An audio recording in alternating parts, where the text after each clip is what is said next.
we're back. Better than ever. I feel like a contortionist working the laptop, the microphone, mixer.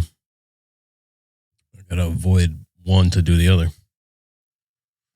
I want to thank our sponsor real quick, Hayfla. Hayfla offers a wide range of products and solutions for the woodworking and furniture making industries, from hinges and drawer slides to connectors and dowels, sandpaper, wood glue, shop carts, and everything in between. Exclusive product lines such as Lux LED lighting and Slido door hardware ensure that every project you create is built to last. Learn more at hayfla.com. Yeah. We had a visit from Hayfla yesterday. Tuesday. Oh, man. That wasn't yesterday. No. No, this is the lost week. Oh, my God. Tomorrow's Friday. Oh, cow.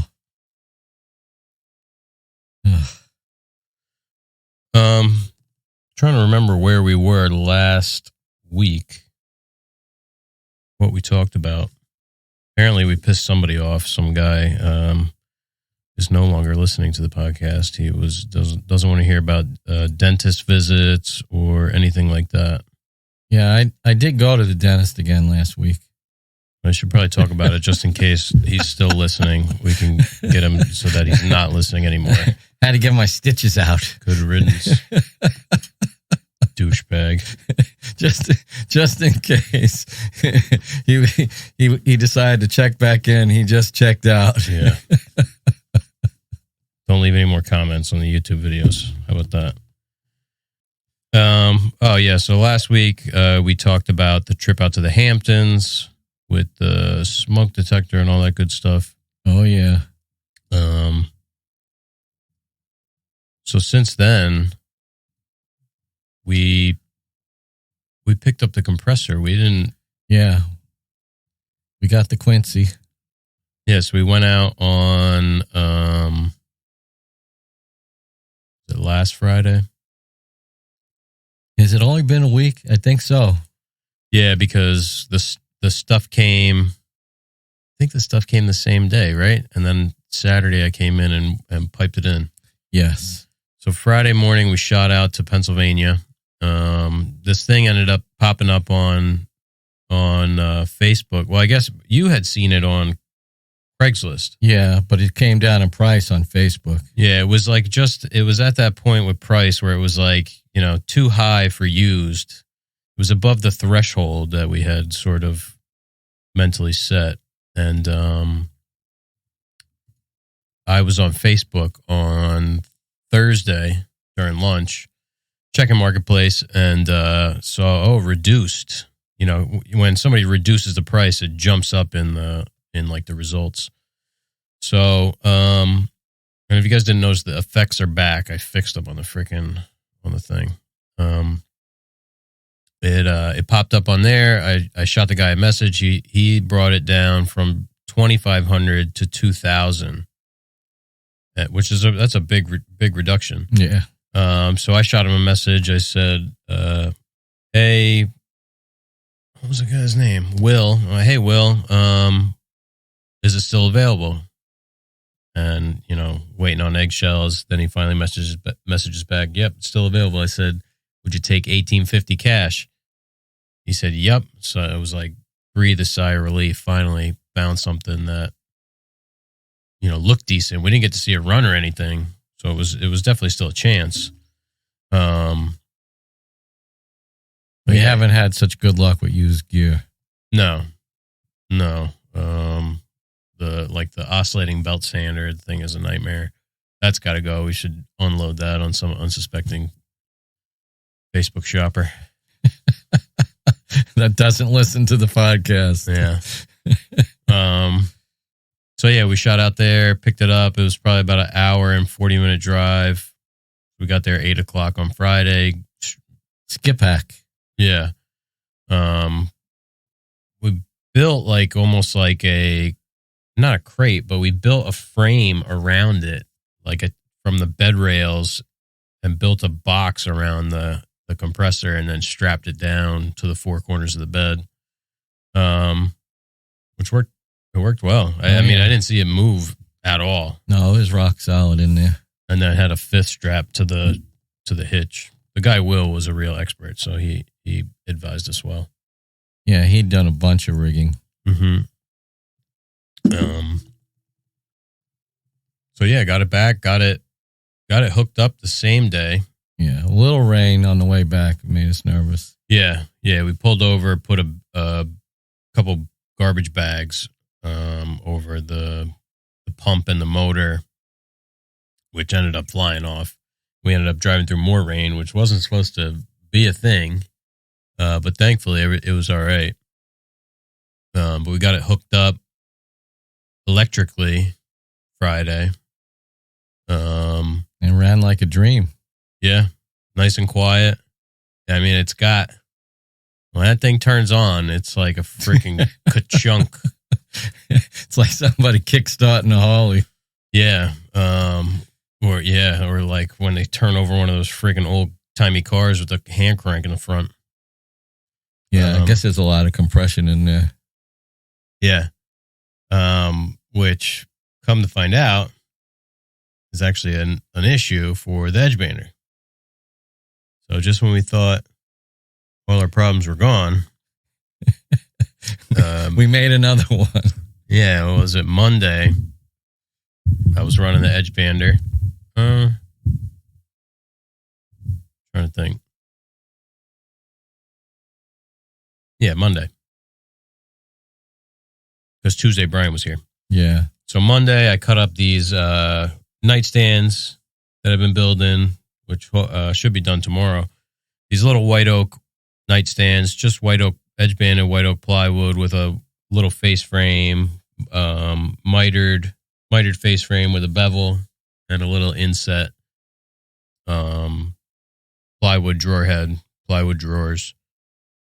So I'm edge banding that, and the shelves, not the shelves, the drawer faces for the shop cabinet. And I hadn't even gotten to that stuff yet. I was still doing the oak and feeding stuff in. And then all of a sudden this error comes up, inverter error. I'm like, what the fuck? So usually you can just, you click on the error and hit delete and it goes away. And then you can restart the machine. It'll spit out the parts that are still within the belt. And you just, turn the machine back on. Whatever. If it's the air, you got to make sure you have air. But this says inverter error, so I'm like, I don't know what the hell this is. So it wouldn't let me clear it. So immediately I texted Brian. I said, should I just turn the machine off and turn it on again? And he walked me through what to do. He said, open the doors, look for any of the little breakers to be thrown. None of those were thrown, but there's these 3. I don't know what they are. Some controller of some sort they have a digital readout, and they were tripped. So I reset those, and I'm back in action. So then I'm edge banding more. I got through all the oak. I get into the laminate with the thick edge banding. Happens again. Well, I noticed that it was at the same, I fed a piece in the same second that the compressor kicked on. Because you can hear that thing over the edge bander and the dust collector and everything. Because it makes a freaking smack. Yeah, big time. It's it's a big, ka-chunk is the only way that I can describe it. So I'm like, what the hell? And this time it threw 4 codes, air pressure, inverter, this. I'm like, God damn.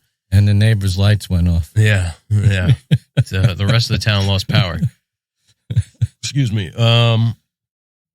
So, same thing. Went in there, cleared it, and have been sort of going back and forth with Brian anyway, sort of updating him on the situation. And said, oh, man, 78 degrees outside? Said, it happened the same time I was feeding the compressor kicked on at the same time I was feeding a piece in. So I guess maybe it's when the pre-milling is happening. There's a lot of draw on the edge bander. And then when the compressor kicks on, it's only a 23 amp 3-phase motor, but that inrush amperage is is way higher. Come to find out, could be as high as like 200 or 300 amps. Yeah. Which seems absolutely insane. And, I knew that I know that like power tools and stuff, like, circular saws say that says it's, 15 amps. I know that it'll pull like 40 amps on startup, and it's just like a split second, but I never thought that something like this would pull that many amps. So what's happening, I guess, is like 10 times. Yeah, we have 400 amps coming in, and like the edge banders on a 100 amp sub panel. I don't know if the sub panels play a factor, but when that thing kicks on, it eats up so much of the available amperage that the edge bander is sensing that it doesn't have enough power. So rather than damage anything within the edge bander actually shuts down, which is a good thing that it has these features. I'd rather have to deal with a piece that didn't get edge banded and have to either, peel the little bit that did go on there or whatever, even if you have to make a new piece, rather than damage a $50,000 edge bander. So,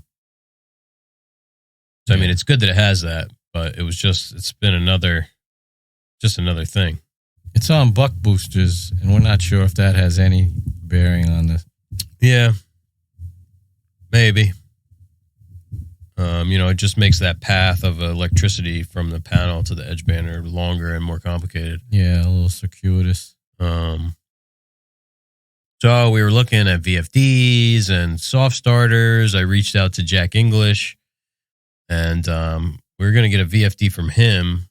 Originally, we thought about just a soft starter, and then Rob called Quincy, and I don't know, the guy that I was going to say something, but I'm not going to. The guy that he talked to. Their technical support team. Yeah. I guess said something to the effect that a soft start wouldn't. Yeah, that it wouldn't work on a compressor. Right. Even though, I don't know, according to all the research we've done on the internet, people do put soft starts on compressors. It's a pretty common thing. Yeah. Even like when you're looking at shopping for soft starts, one of the things it lists is like reciprocating air compressor. Yeah.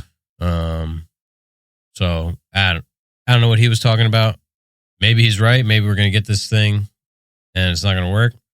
But anyway, fine. I was talking to Jack English about getting a VFD, and he could get one, but it was going to be 2 weeks. And I'm like, let me try and find something. If it doesn't pan out, we'll buy it from you. But so that was like going to be like $700, and then it was another one of these things like with the buck boosters where we know what we need, but picking the right one. I want somebody to tell me that this is the right one. So we were having a hard time finding something for this motor specifically because it's 3-phase, it's 200 volt, usable at 208. A lot of this stuff is marked as 220 or 230 or 240 3-phase, which maybe would work. I don't know. But, Tina Galco assures us that this one will work. Yeah, so finally yesterday we're on our way back from measuring something, which we'll talk about later, but I like when I don't have the recording thing up so I can see that it's actually recording. We were coming back from measuring a job, and Rob was able to find a soft starter that looks like it'll work, so we should have that tomorrow. And it's made by Baldor's parent company. Yeah, ABB. So should be a good thing. Yeah. I know they have like settings, so they have like an input voltage, something about like time, like how long it soft starts or something. So we might have to mess around with it, but we'll see. Yeah, hopefully it comes with some good instructions. Well, yeah, we'll see about that. If not, you can be calling Tina. I know. Tina was very nice, at least. She'll hook us up. Yeah. Tina's up in Michigan, and she's got a little cabin up in Says not quite in the UP, which is the Upper Peninsula, but it's still very nice. At the top of the mitten. Yeah. And she's dying to get up there this weekend because the weather finally broke in Michigan. She said last week they had snow where she was. Jeez. Yeah, Michigan's supposed to be real nice in the summertime. Yeah. Very helpful there at Galco, GALCO. Yeah, they have some good YouTube videos. I remember I watched one this morning. It was from the website, but it's on YouTube. But I had watched some when we were looking for buck boosters too, because they sell those as well. Yeah, motors, that kind of thing. Tina probably would have been helpful selecting buck boosters. Yeah. You know, it's like anything else. You're just lucky to find somebody that's willing and knowledgeable at the same time. Yep. Yeah. We're finally out of the barter job. Praise the Lord. Yeah, that's a relief. That drug on for way longer than it should have. Sure, maybe in time we may have more to say about that, but the wounds are probably still a little bit fresh. Yeah. We'd be very snarky right about now. Yeah. So that was the Edge Banner saga, or it's as it continues. So Tuesday, Brian from RT Machine Co. Right? RT Machine. RT Machines, yeah. Something like that. I don't remember the exact name of the thing. Sorry, I'm tying up this wire. Brian came by because we had asked him to stop by. He was supposed to show a potential purchaser of a Sahisa Edge Banner, our Edge Banner, but the guy had to cancel last minute. But yeah, we had asked Brian to come by to just, give us another rundown on all the adjustments and everything on the machine. On setup day, we were kind of pressed because we had to actually edge band like all this put stuff. A job out. Yeah, it was, because things from Adwood it came up later than we thought it was. It got here later than we thought it was going to get here. And we had material delays, and so we were in a pinch. We had to get this job out. Plus, we were having issues with the compressor. So it was like, we weren't able to retain as much of the information as we would have hoped. So we just asked Brian to stop by, give us a rundown on all the adjustments and stuff, it was good. Yeah. It's rtmachine.com. rtmachine.com. Yeah. It stuck a lot better than I thought it might. I thought it might be like I got to take like super precise notes. Yeah. Well, we spent about 4 hours adjusting a couple of things. Yeah. So it's like, what wrench you need now just to get in there. And 13 millimeter. Yeah. Yeah, I mean, we learned a lot. I told Brian, we probably learned more on Tuesday than we knew before. Yeah, I agree. It was like a exponential knowledge growth day. We ran wood edge banding, we ran PVC, we went through the corner rounding. Yeah, we got that dialed in really well. Mm-hmm. I know we said it many times, but RT Machines, that's why we went with that particular company and Brian. He came out and spent the day with us and took us to lunch, and you don't get that kind of service much anymore. Yeah, and we're pretty special, so don't everybody expect such perfect treatment. It's still gonna be great, but maybe not. Yeah. Maybe not that good. Yeah. So, if you have any machinery needs, look them up. New machines. They sell used machines, reconditioned. Used like in the sense where they just buy it and make sure it works. And they sell reconditioned machines where, they'll go through it. And I mean, these guys are experts. They go through and fix every little thing that's wrong with it and sell it like it's basically a brand new machine. Yeah.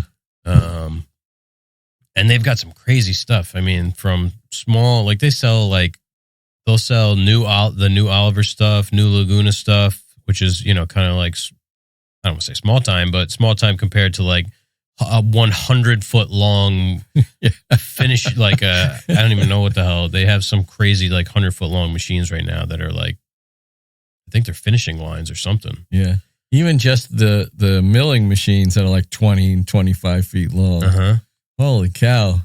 Yeah. Brian was telling us they just delivered a 4-head time saver. So it's got a helical head, planer as the first head, and then 3 sanding heads, like 2 sanding and a polishing head. I mean, come on. That's crazy. Yeah. Yeah. $200,000 machine. Gotta have a big place for that. Yeah. I bet they don't deliver that on a box truck. Yeah, if you got a loading dock. I think he said it was 15 feet long. Yeah. Yeah. Anyway, it was a good day, and we got a visit from Ed and Rich as well in the afternoon. Yeah. Yeah, Ed and Rich from Hafla stopped by. We have kitchen job coming up, which is what we were out measuring yesterday down in Brick for Lindsay Marie Price Design Co. I think it's the name of her company. Yeah, I think that's it. It's a longer name than ours. Yeah. So we've been working with Lindsay for 7 years or something like that. Mm-hmm. The other place. Right. I had worked with Lindsay before even working at Tom's shop when I was working for Gottlieb. Actually, the job I met Lindsay on is a job that we met on. That's right. In Atlantic Highlands. I always want to say he's a Dvorak, but he's a composer. Dokken. So we've known Lindsay for a long time. She went out on her own maybe a year and a half, 2 years ago, something like that. So we've been trying to get together to do something. We have some floating shelves in the shop that we built for her maybe 2 months ago that we finally just got confirmation of the finish from the client. So we'll finish those up and put them in. But this is like the first real job of substantial size that we're doing with her as Greene Street and she as her own company. So that'll be good. We're going to do just not like a full, it's a custom kitchen, but not like a full custom kitchen where we're building all the doors and all that stuff. We're going to have this boxes CNC cut. We're going to buy the doors. We're going to buy everything pre-painted and assemble. We'll try out, how everybody else does it pretty much. Well, that's what she's used to. Uh-huh. And that's how we priced it. Right. Yeah. Do we want to get the job at, sub 50K, or do we want to not get the job at 80,000 and have to do 3 times as much work? Yeah. For less than twice the price. We're trying to wise up. Yeah.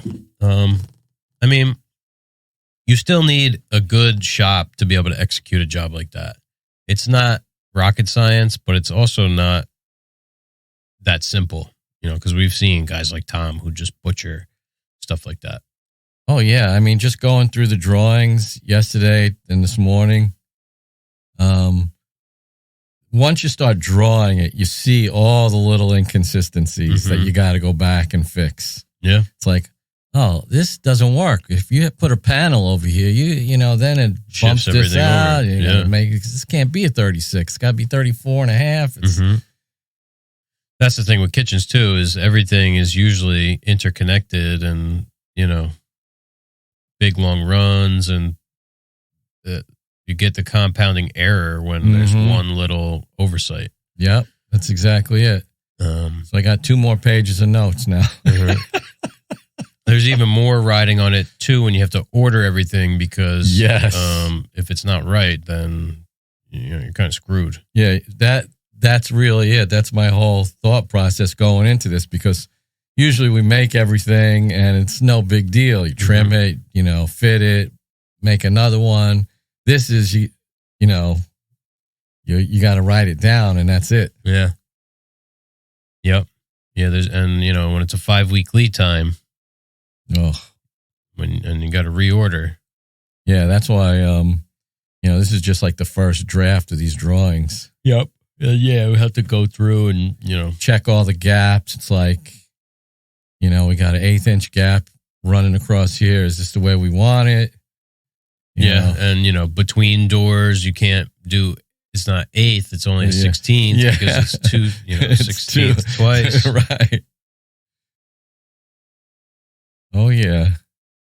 All that stuff's got to be I's dotted and T's crossed. Yeah. Yeah, it might be a good time to try Mosaic. Mm-hmm. Just try it out, Yeah. Let's see. Brian said that they run a free trial.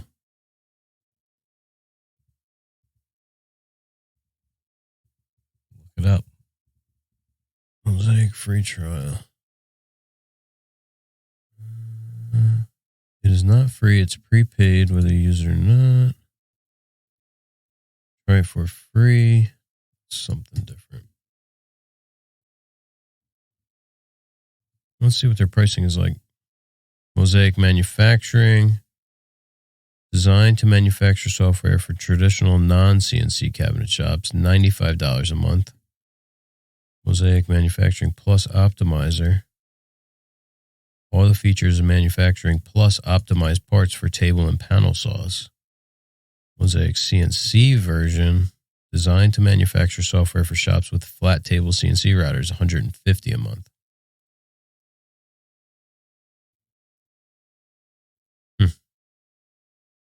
That's the rendering? Yeah, it's pretty good. Wow. Not as nice as Fusion, but good enough. It's better than SketchUp. Wow, yeah, that's Mosaic for closets. See if they offer a trial. $125 a month is ain't cheap. But it's pretty cool that it gives you cut lists right off of the program. Grain matching.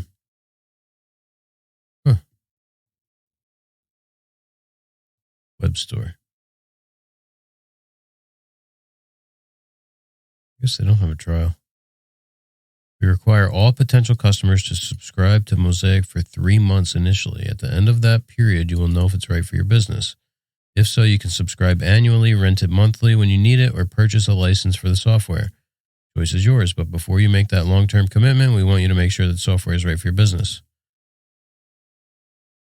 Do I get a refund if I don't like it? Doesn't sound like it. I tell you to kick rocks. The website seems like looks a little chintzy from this distance. Like it's like kind of old school. Additional seat. What does that mean? So it's really going to be $175 a month? Oh, that. I mean, didn't somebody mention that they like share passwords and stuff like that? I hope the Mosaic people aren't listening. Select the option to add additional seats of your software to your subscription. Mosaic is licensed per device. Each additional seat purchased will add $50 a month to your subscription. Wow. That's what we got to do. We got to find somebody and just add it. We'll just pay them $50 a month to add. It'll be $100 a month to add 2 seats.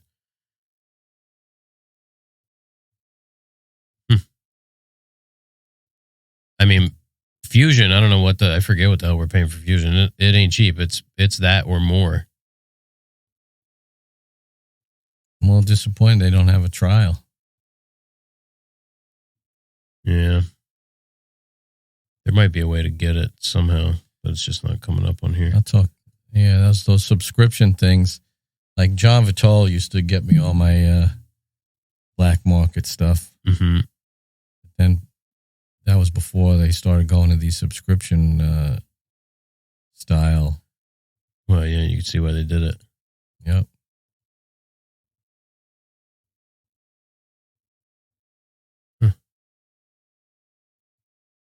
Find Mosaic free trial.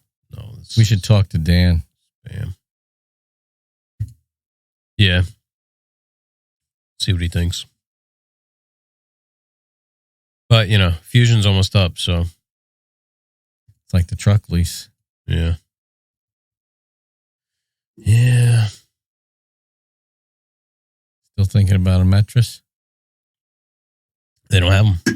Just can't get one. I'm going to end up with another. I don't want to be driving that around. I need a truck. I need something that's comfortable. I'm not driving to Pulaski in a Sprinter or a freaking mattress. Yeah, with that little 4-banger in there. That's fine. They're just not comfortable.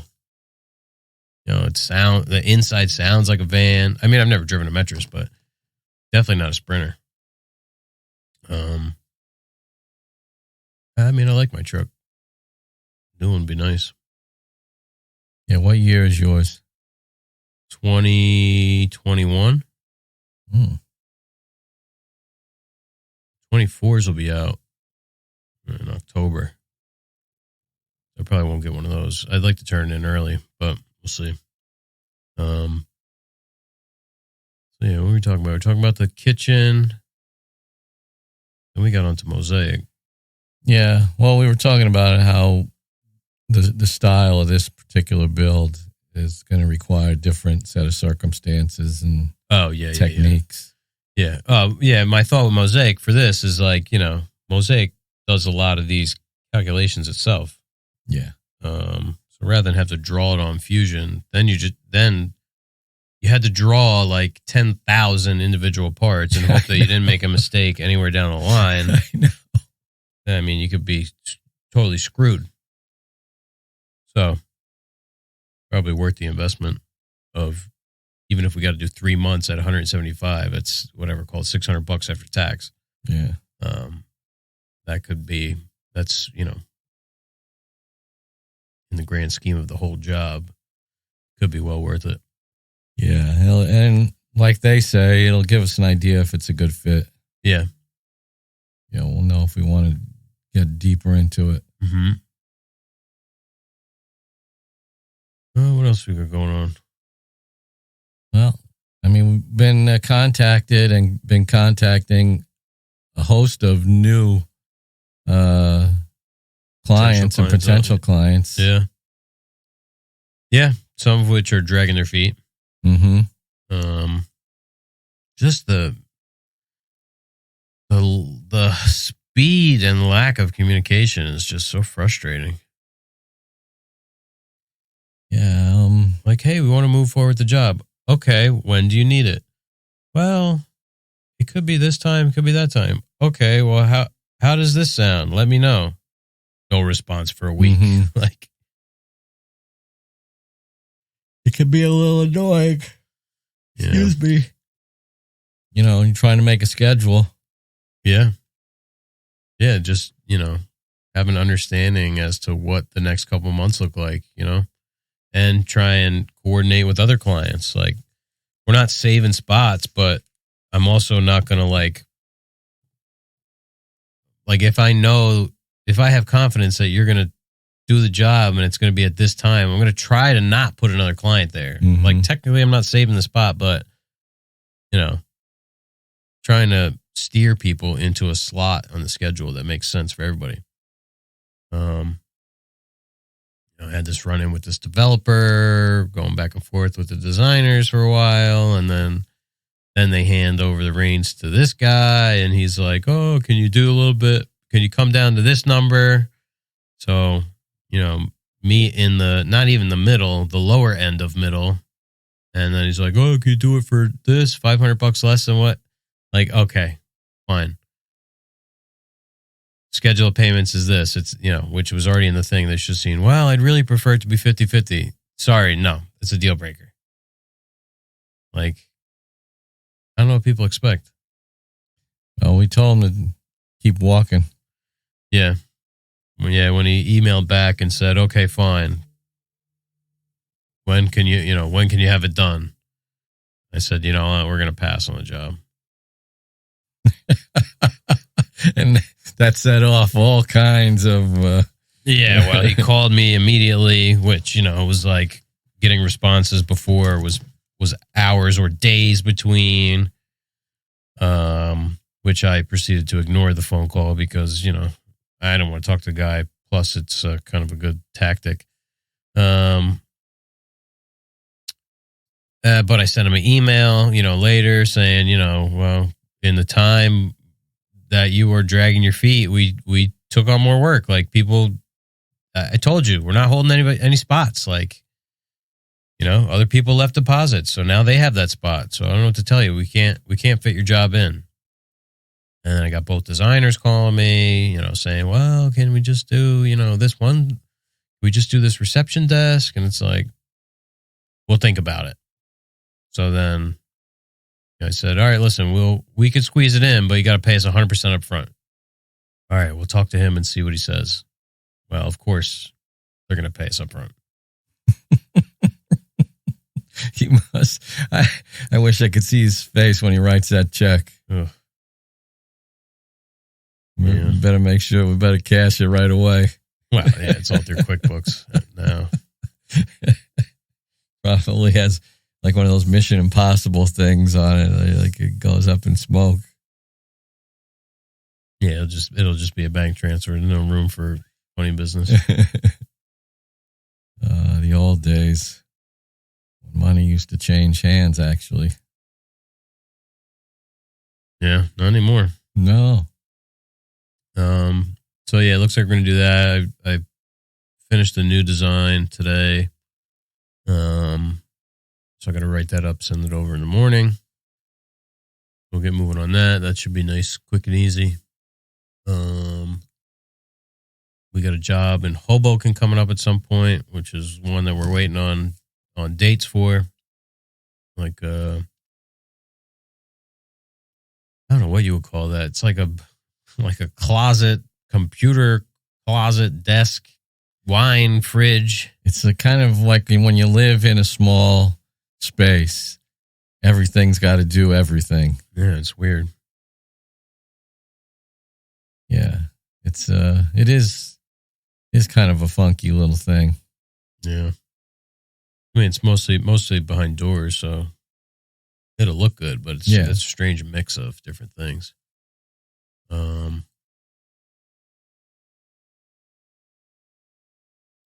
I love working in Hoboken.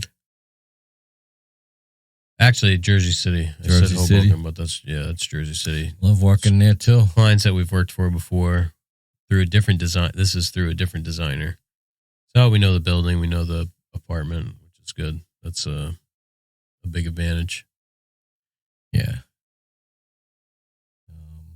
We know the doorman. They don't have one. No, we just park in the parking garage. Yeah. Yeah. Did we park in the parking garage last? Did the van fit in there? We didn't park in there, but we parked in the back. They let us park in the back, but they let us unload in the. Oh, yeah. That's right. Yeah, it's got really high ceilings. Yeah, up the elevator. Yeah, so we have to build everything to fit up the elevator.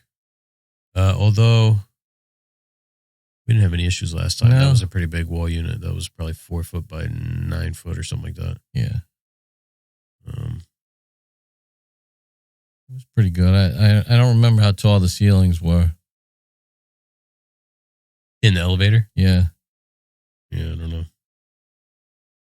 They were pretty big from what I remember. Yeah. The elevator itself was big. Yeah, I've been working on those little nightstands. We've been working on the barn doors. What else? Yeah, we got the vacuum bag rolled out. Smells like summer, like a swimming pool. Yeah, it has that inflatable. Yeah, the inflatable toy smell. Yep. Especially the end that's been rolled up. Still got like that new liner smell. Yeah, it's definitely off-gassing. Yeah. Isn't that great? The new car smell is plastics off-gassing. Yeah, poison. Did you know that they make air fresheners with the new car smell? Oh, God. Yep. I wonder if they actually use, if it's an off-gassing thing or if it's just... Well, I think an air freshener by nature is just off-gassing. That's how it works. Oh, man. Oh, listen how quiet it is. Yeah, compressor hasn't kicked on at all. I know. Yeah, I don't. When's that guy coming to pick up old Chicago? I don't know. I don't know. I don't care when he picks it up because he paid us. So that's the thing. I'm not holding it unless you pay us. So now it's on you. A couple of people wanted to buy those boxes of hinges. One guy who emailed this morning, he said, "Are they still here?" I said, "Yeah, come and get them." And that was it. Then another guy emailed and he's like, "Are they still there?" I said, "Well, I had to wait until I heard back from this other guy." I emailed him. I said, "Are you coming or not?" I didn't hear from him, so he's out. Did you give him the address? Yeah. I said, "You got to tell me if you're coming because somebody else wants them." Right. So I'll email guy number 2 and tell him. We're going to leave him outside. Yeah, that's what I'm going to tell him. 4:30. They'll be outside. They'll be on the curb. Good luck because somebody is probably going to take them.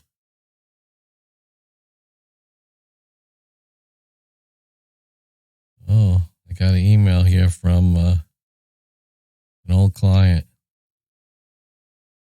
They seem to have damaged something. I'm going to fire up the check writing hand. Yeah, I don't like these people. Not the people at the table, is it? No, it's other people. This is some people that I actually refused to go back to their house. Oh, they're the ones that wanted the vanity and then they bailed? Yeah, remember? They called back and they were like begging. Didn't you fix a door for them? We fixed a door like a couple of years ago for them. Cabinet door. I think you're right. Yeah. I think you're right.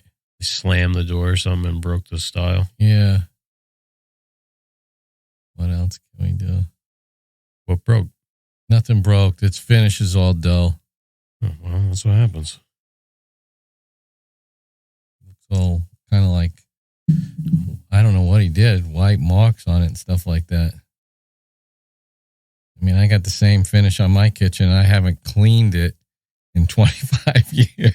So I don't know what you did.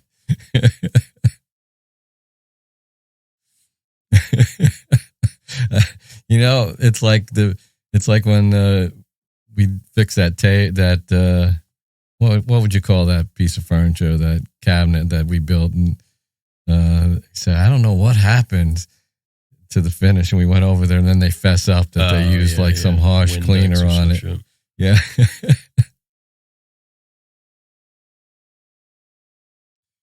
Yeah. It happens.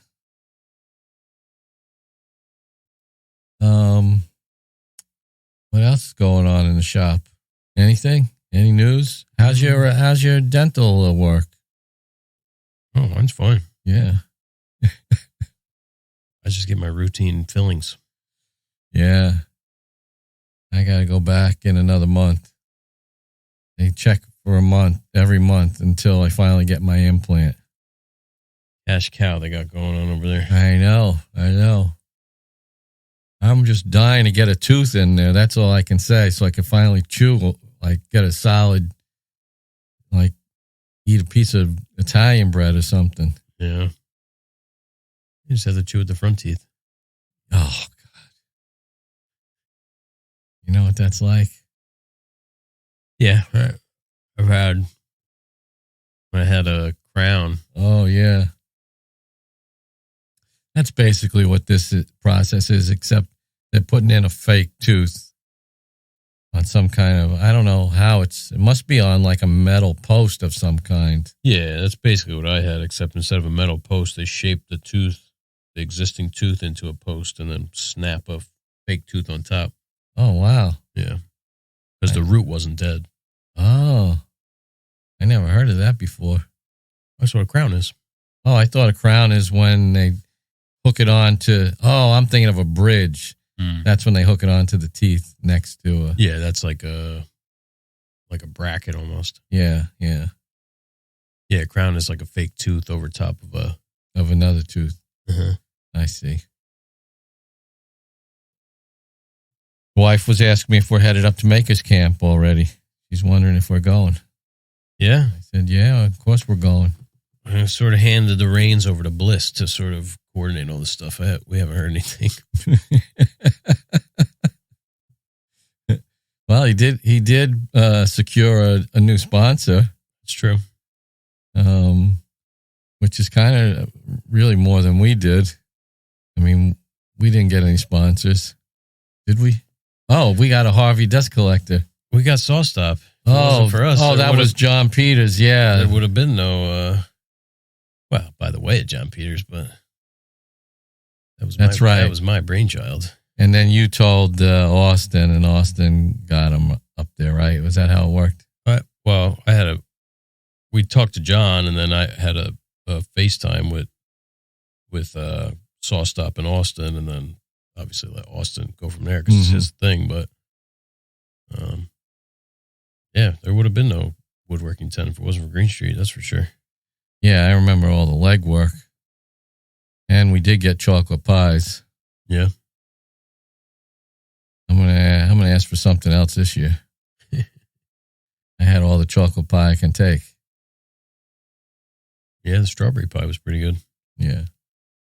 You know what I want? I want cheesecake this year. Yeah, they didn't have that. No, I'd like some cheesecake. So if you're listening up there at the Blackthorn,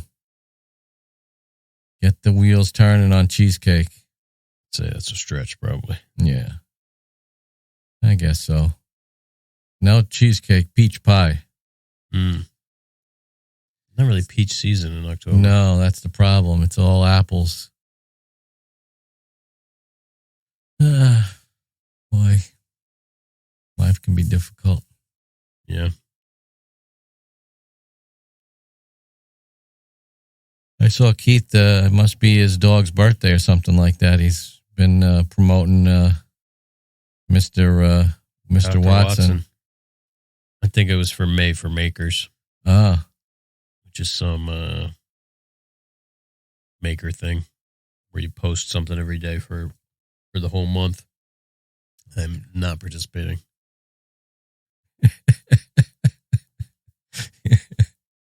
You're pretty good at that stuff, though.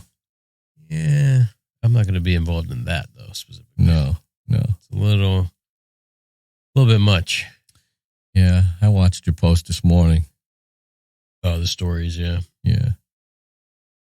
Yeah, you got to keep people updated. I like that caulk.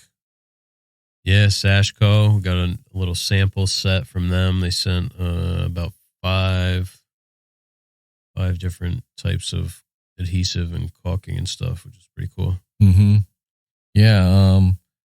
What's that level stuff? Lexel? Lexel. It's like a silicone alternative. Oh, but it's super sticky. Is it greasy like that? You know, that's the one thing I don't really like about the silicone. It feels kind of like... well, that's what makes it so... Yeah. That's because of silicone. Yeah. It's slippery. Yeah, I like the water-based stuff. Yeah. I mean, silicone has its place. You're never going to replace... There's no water-based equal to silicone. That's for sure. Yeah. Not for your freaking bathroom. No, not at all. Yeah, you can't use water-based in there. No. Or outside. Yeah. You put in your, you don't use silicone on windows. I mean, I guess some Home Depot guy probably does, but,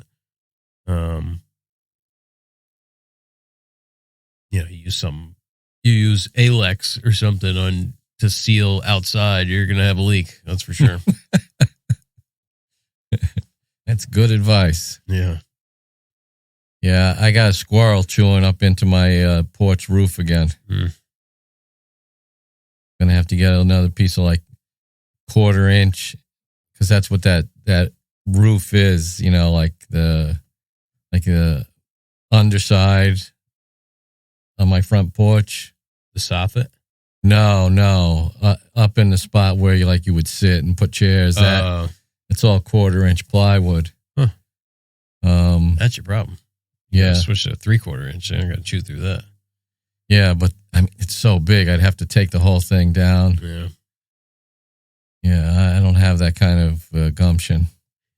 I'm at the patch phase now. Just sit out there with a weapon. Well, the problem is my wife feeds all the birds, and then the squirrels come and eat, so you can't get rid of them. No, yeah, they've moved in to stay. Yeah. So I'm going to have to get like a small piece of 1/4 inch and spend a weekend out there and, cut it, clean it up, do like a little patch job. It shouldn't be too bad. Paint it white. Yeah, I have to avoid doing the patch and not painting it. I have to get that all. And I can't go into it saying, "Oh, let me put this up and then I'll get the paint and I'll do that next week," because you know how long that'll be unpainted up there. Yeah, until you got to do another patch. Yeah, I'm thinking about painting it. At least put a coat or two on it and then put it up. Mm-hmm. Because I don't like working above my head like that. Yeah. You get a roller pole. Yeah, last time the porch was painted, I paid somebody to do it, but I think I'm going to be out there this spring, out there doing another. You better hurry up. It's almost summer. Oh man, I might have to wait till next spring. March, April, May. We're into the 3rd month of spring. Holy cow! I didn't know spring started in March. Really, I never really thought about it that way. March 21st, because it's still kind of chilly. Oh yeah, I mean summer doesn't start till June 21st. Oh man! Remember summer vacation when you went to school? Yeah. Boy, it went fast, didn't it? Yeah. Yeah. All my friends and my wife was retired now. All the teachers, they're counting the days. That's no way to live. They're counting their days until summer vacation. And then get out of the school. Might as well not even be a teacher. Yeah. That job, it breaks you down. And then they hang on for the pension. Yeah. They have so much time invested that's like they can't really. So they just have to, take the good with the bad. But I know a lot of teachers that used to just count the days, even starting in September. I'm sure those kids are getting a great education from those teachers. Yeah. It was interesting. I went over to my cousin's house and I was talking to their kid who's he's finishing his junior year in high school. And I was talking to him about COVID and like when they closed the schools and everything, because like at the end of 8th grade, they closed the school. And so he didn't go to school at all, the 9th grade. Mm-hmm. And they were saying that they had this rule against having the camera on your computer so that there was, nobody did any work, because there was no accountability. That's all BS anyway. Is that what you have to say about public education system? Yeah. Maybe some of math class I'm, using now, but yeah. Come on. What about history? That's it's all fake history they teach anyway. Yeah, it is. They teach you the most insignificant parts. Yeah, that's the great man theory of history, they used to call it. The dates and the names and all that stuff. That truly you really don't need. But, what was really interesting was, speaking of it, is that Prohibition podcast. Oh, yeah. I'd like to listen to another one, like I said, on the Depression. I'd really like to get that take on, like, the onset of the Depression, like all the little things that triggered it. I've always kind of felt there was a little, not conspiracy, but like there were some people that that benefited from it. Oh yeah, just like the the bubble popping in 2007 or whatever it was. Some people became billionaires over that. Yeah. Interesting set of circumstances when some people can, gain untold wealth while, other people are looking for their next meal. Yeah, that's the formula. That's what happened during COVID. Crazy. Some people had no job, and guys like Jeff Bezos were making money hand over fist. Yeah. And look at how Amazon came out the other end on that. Yeah, well, now they're laying everybody off. Are they? I didn't know that. I thought they were just building warehouse upon warehouse. No, they canceled a lot of those. Really? Huh. I wonder why. Well, it's rampant in corporate industry right now. Everybody's laying people off. I'm not clued in at all. Yeah. Gotta pay attention to that shit. Wow. I hope that doesn't trickle down to us. Yeah. I mean, generally it does. I mean, you can't avoid it. Yeah, it looks like we're coming towards the tail end of what. Well, I don't want to jinx ourselves. What was going to be a potential recession looks like we might. Don't worry, I just knocked on wood. Might eke our way out without it happening. All the inflation seems to be leveling out. That's good. I mean, I just saw something the other day, and it was talking about the interest rate on home purchases. I mean, really, I have no clue. I mean, I didn't realize it was up so high from like in the sixes and. I mean, it was at like not historic lows, but it was at like really low a couple years ago. Yeah, we refinanced and it was really low. Yeah, 2.25% or something. Yeah, like that. 2 something. I don't remember what it was because my wife took care of everything. Yeah, I think ours is like 3.25 or something like that. But yeah, 6.5% or something like that. I guess that's pretty low, historically still. But we were getting it so cheap that they kept raising interest rates to try and squash the inflation. Which, I mean, maybe it did work. Maybe that's what did it. Yeah. I don't really understand all that stuff, like the macroeconomics. Yeah, me neither. I won't pretend to, but they raise interest rates to try and curb spending because the spending is increasing inflation. Yeah, I don't really understand how that works. It seems like they want people to go out and buy, like that drives the economy. Well, when there's like such a high demand, the prices go up because the whole supply demand, So when, that's where shrinkflation and all this stuff comes in, where they say, oh, people are just buying stuff up. We're going to raise the prices. That's exactly what inflation is. That's kind of what we just lived through, everything going way up. Yeah. Oh, yeah. Price of damn eggs, man. Yeah. Because they're attacking our food system. That's the big conspiracy theory now. Oh, it is? Yeah, that they're, Did you see the dairy farm was on fire last night? Okay, yeah. How many cows died? 10,000? There's like 550 million dairy cows in the United States or something crazy. Wow. That's a shame, though. Those cows died. Yeah. We didn't even get into the concrete work we had done. Oh, God. Yeah, no, that's... that would have to be a Patreon bonus show.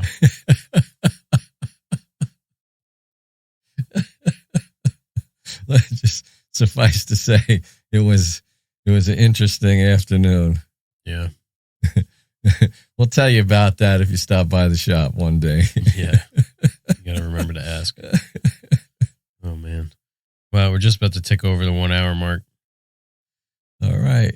That's about all I got in me I'm physically tired. And mentally. So we appreciate you guys listening. Yeah. Talk to you next week, maybe with a little more substance to it. And a little more pizzazz. All right, we'll see you. Yeah. As always, Rob and I thank you for tuning in, and we'll see you next week. If you want to help support the podcast, you can leave us a review on Apple Podcasts. Again, we appreciate your support. Thanks for tuning in.